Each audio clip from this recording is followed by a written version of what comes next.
Well, in terms of the referendum, it is a bit of a sideshow.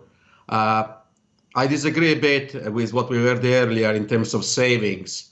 The savings um, will be roughly 300 million euros over a period of 5 years.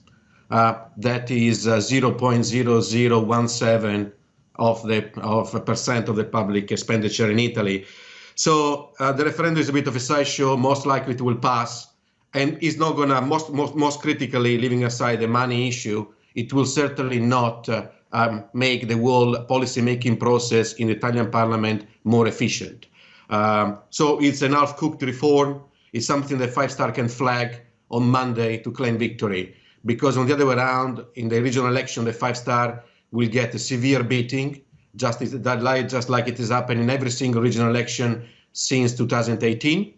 What is at stake here? Well, first of all, is the first electoral test for the government since the pandemic in 7 regions, so out of 20. Who has got to lose here most likely is the leader of the PD, the Democratic Party, Nicola Zingaretti. The PD is now running 4 of these regions, 4 of the 7, and 3 of them, at least now, they are in play, meaning that the PD could potentially lose them. The most important one, as you highlighted, is Tuscany. A very poor performance by the PD could make Zingaretti holding of his leadership of the party certainly shakier. He's already under pressure, and this could have an impact on the government. But still, the risk of early general election in Italy remains very low.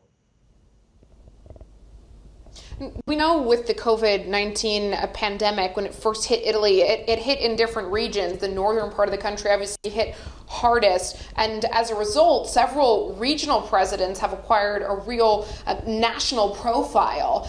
How might that affect voting? And could that potentially change the outcome of some of the elections in the hard-hit parts of the country where regional leaders stepped up or gained, more notoriety?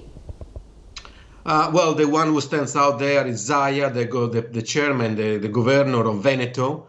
He was already doing fairly well ahead of the pandemic.